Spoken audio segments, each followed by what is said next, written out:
రోజు రోజుకు తెలంగాణలో పగటి ఉష్ణోగ్రతలు పెరుగుతున్నాయి. ఇవాళ సాధారణ ఉష్ణోగ్రతల కంటే అధిక ఉష్ణోగ్రతలు నమోదయ్యాయి. మహబూబ్నగర్ జిల్లాలో అత్యధికంగా 36 డిగ్రీలు, హైదరాబాద్లో 35 డిగ్రీలు, మెదక్లో 34 డిగ్రీల ఉష్ణోగ్రతలు రికార్డయ్యాయి. 2019 తర్వాత ఉష్ణోగ్రతలు ఈ స్థాయిలో నమోదు కావటం ఇదే తొలిసారని హైదరాబాద్ వాతావరణ శాఖ అధికారిని శ్రావణి అన్నారు. పగటిపూట ఉష్ణోగ్రతలు పెరగటంతో ప్రజలు అప్రమత్తంగా ఉండాలంటున్న వాతావరణ శాఖ అధికారిని శ్రావణితో మా ప్రతినిధి Tejaswini face to face. Telangana రాష్ట్రంలో పగటిపూట ఉష్ణోగ్రతలు రోజుకి పెరుగుతున్నాయి. ఆదిలాబాద్ జిల్లాలో ముఖ్యంగా 36 డిగ్రీస్ సెల్సియస్ అనేది నమోదైంది.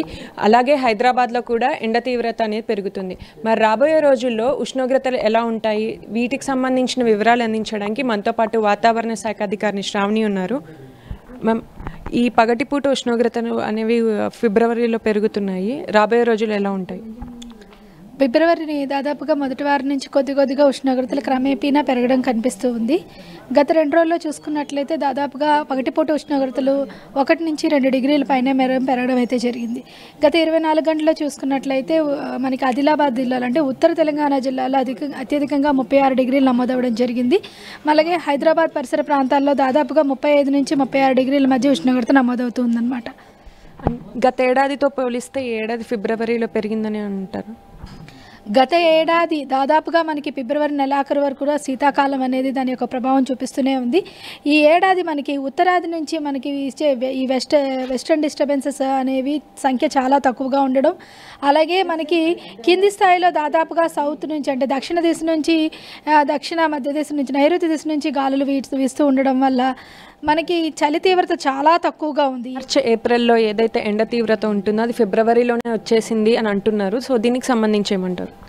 ప్రస్తుతానికి ఈ ఎన్లినో యొక్క ప్రభావం వల్ల మనకి ఫిబ్రవరి నెలలో కొద్దిగా ఉష్ణోగ్రతలు అత్యధికంగా కనిపించినప్పటికీ మధ్యలో కొద్దిగా ఉష్ణోగ్రతలు తగ్గే అవకాశం ఉంది. నెలాఖరులో మాత్రం కొద్దిగా ఉష్ణోగ్రతలు క్రమేపీనా పెరిగి మనకి మార్చి 2వ వారంలో కొద్దిగా ఎక్కువగా ఉండే అవకాశం అయితే కనిపిస్తుంది. అలాగే పొడి వాతావరణం కారణంగా ప్రజలు ఏ విధంగా జాగ్రత్తలు తీసుకోవాలి, అలాగే బయటికి వెళ్ళేటప్పుడు వాళ్ళు పాటించాల్సిన నియమాలు ఏంటి? దాదాపుగా ఇప్పుడు మనకి ఈ శీతాకాలంలో కొద్దిగా ఉష్ణోగ్రతలు పెరుగుతూ ఉండడం వల్ల, అంతేకాకుండా తేమ శాతం కూడా తక్కువగా ఉండడం వల్ల కొద్దిగా ఇబ్బందులు ఎదురయ్యే అవకాశం ఉంది. కొంచెం స్క్రోచింగ్ హిట్గా వచ్చే అవకాశం అయితే కనిపిస్తుంది. ప్రజలు ఖచ్చితంగా కొద్దిగా అప్రమత్తంగా వాళ్ళు కొద్దిగా డీహైడ్రేషన్ అవ్వకుండా they have to carry some fluids అనేవి తీసుకెళ్ళడం అనేది మంచిదన్నమాట ప్రయాణాల్లో ముఖ్యంగా. పగటిపూట ఉష్ణోగ్రతలు అనేవి పెరగడం కారణంగా ప్రజలు కూడా అప్రమత్తంగా ఉండాలి. ముఖ్యంగా బయటికి వెళ్ళేటప్పుడు ఫ్లూయిడ్స్ కావచ్చు, అలాగే వాటర్ కావచ్చు తమతో పాటు తీసుకెళ్లాలని వాతావరణ శాఖ అధికారిని శ్రావణి చెప్పారు. కెమెరా పర్సన్ వెంకట్తో తేజస్విని, హైదరాబాద్ వెదర్ ఆఫీస్ నుంచి.